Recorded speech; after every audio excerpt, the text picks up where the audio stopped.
Oh no. What? It's just a bunch of... Yo!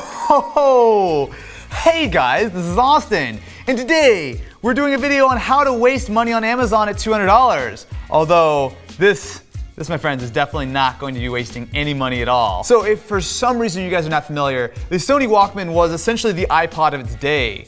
Although actually, kids know what iPods are, right?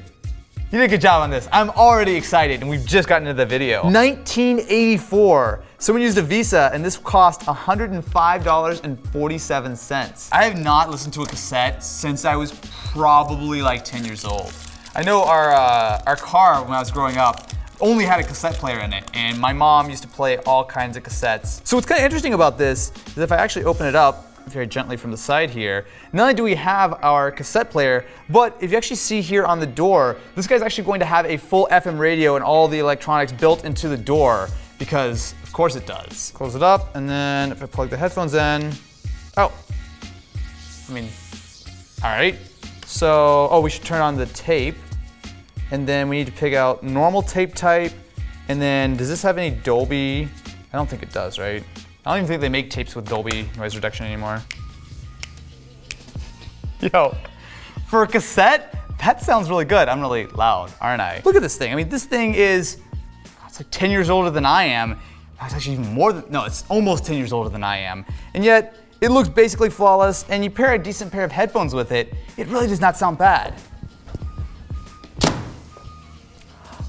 Yo! Wait a minute, hold on.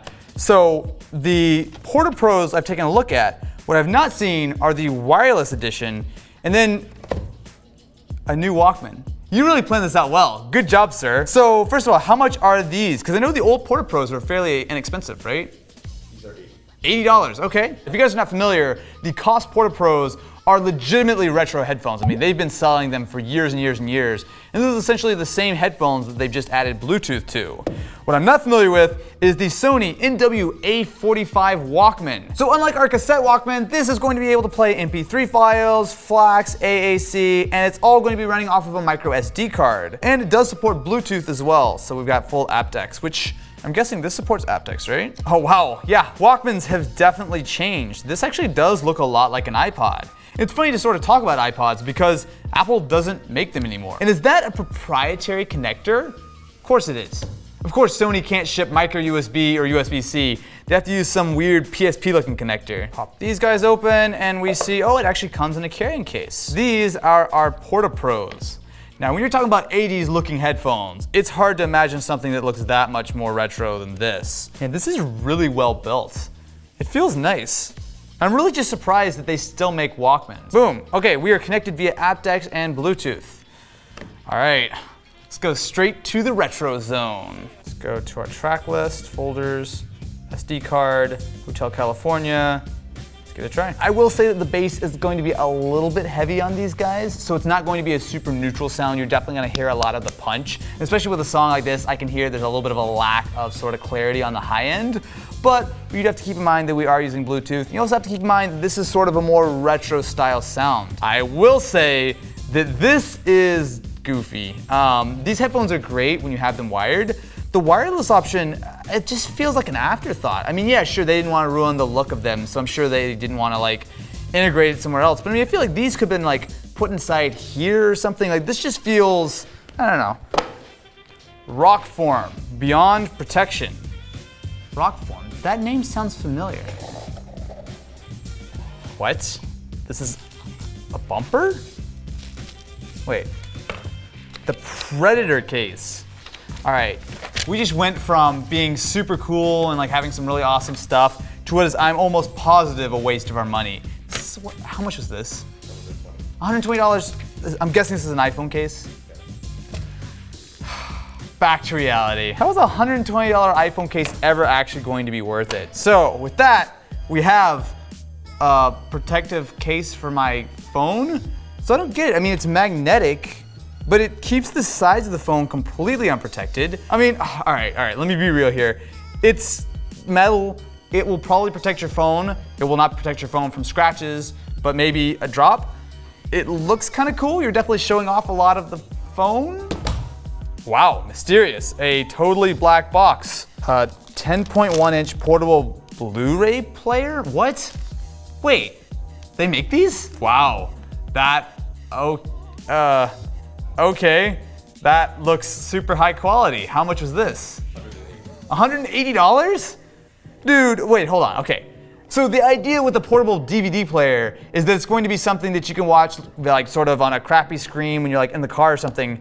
But a Blu-ray looks much nicer, and if you're paying this much more, this had better have a nice screen. There we go, yep.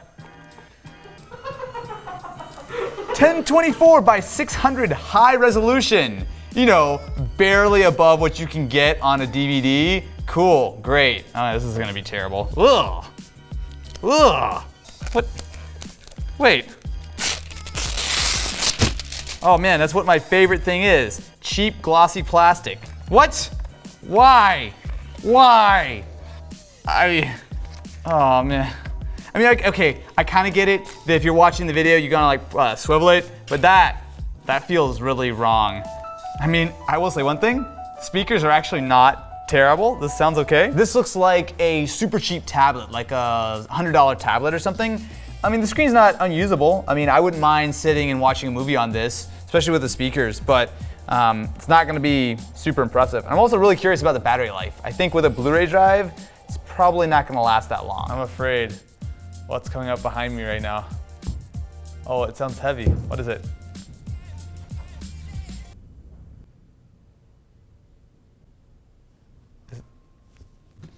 Oh, okay. This is much more confusing because this was what I first saw.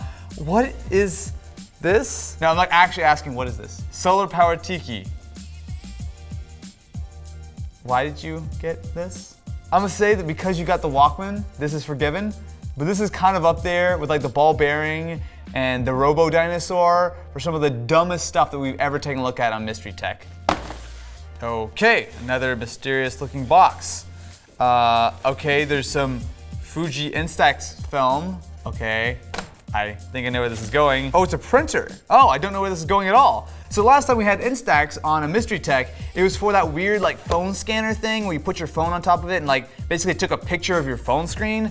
But this is a printer but on instant film. So the setup on this guy is pretty straightforward. You just need to turn it on and connect it over Wi-Fi to the app. And in theory, we just need to add this film and it will be good to go. And you can also zoom in, you can set filters, but I just want to print it like that. All right, so we have our printed film. Actually, I don't even know how to describe that. I'm really kind of curious how something like this works. Typically with a lot of these mobile printers, it's just going to be something like Z-Ink, but this is printing on actual film. So I'm curious if maybe there's like a screen inside or something to expose the film with? I mean, you can see it's obviously gonna need a little bit of time to finish processing, but it actually looks pretty good. It doesn't look anything like that last printer we looked at, which was literally just taking a photo of your phone screen. This looks to be a little bit more high quality. That's pretty nice. And I like the square film too. It's gonna be a lot bigger than normal Instax. It's a little expensive, it's a little pricey, but this is actually pretty legit. I gotta say, good job.